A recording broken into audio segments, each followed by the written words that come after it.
Hey, what's going on? It's your boy BT, and I came here to talk some boxing with the thousands of True School Sports subscribers. What's going on, guys? Now, today, right now in this video, I'm going to talk about a fighter that I've actually never made a video about, surprisingly enough, because he's the kind of fighter that I usually, would be hyping up a lot more. But I'm going to be honest with you guys, as his career progresses, I'm going to try to make as many videos on this guy as possible because I like this dude's story. I like everything about the guy I like. And I'm talking about, if you guys don't know who I'm talking about Tevin Farmer.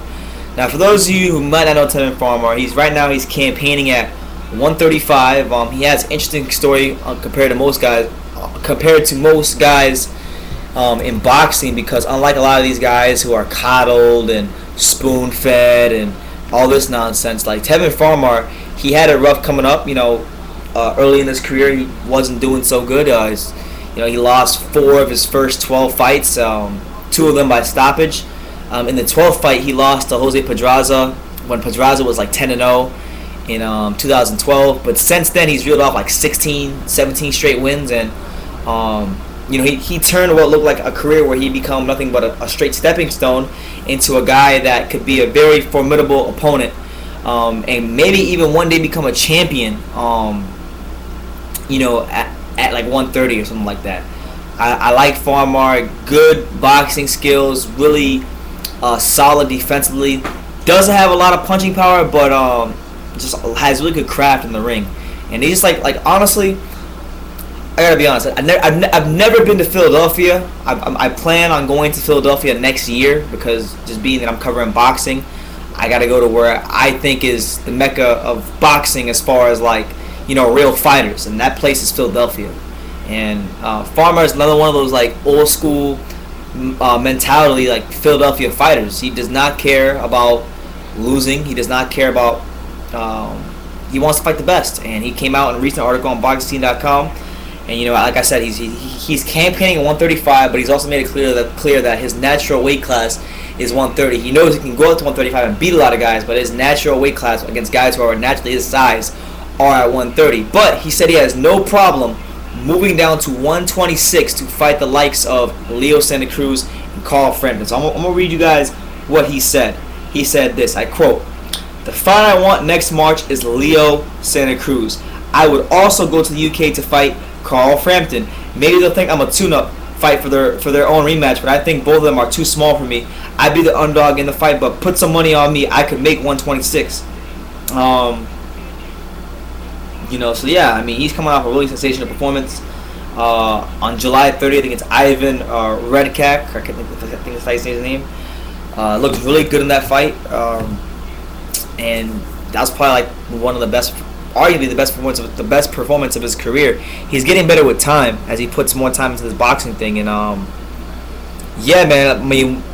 He lost to Jose Pedraza, and he's expressed the desire to start campaigning at 130 more. And he wants a rematch with Pedraza really, really bad. And honestly, I'll be honest with you guys, I think he should get a rematch with Pedraza. But Pedraza I believe he owed, I forget which title it is, but I know he owes a title at 130.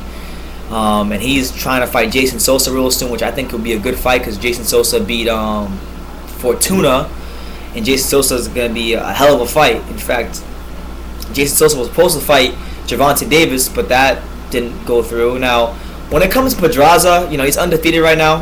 He has a couple of good names in his resume, like he beat Andre Kimov, and he beat Edner Cherry. But let's be honest, if you guys watched the Edner Cherry fight, let's call it for what it is. Edner Cherry got robbed, and Edner Cherry is a good fighter, but as far as slickness, ring craft, just knowing how to move and utilize a jab, I think Tevin Farmer is jab-wise equal, but as far as ring craft, moving side to side, changing angles, I think Tevin Farmer is a better fighter than Edner Cherry in that regard, and I think he could beat Pedraza in a rematch. I honestly do. I think Pedraza is a good fighter, definitely one of the better fighters in the division, but slightly overrated, and I think the rematch should happen, but that's down the road. But yeah, I want to get this out there. Farmer is interested in moving down to 126, and he will fight Leo Santa Cruz, and he will fight Carl Frampton. So Leo Santa Cruz, Carl Frampton.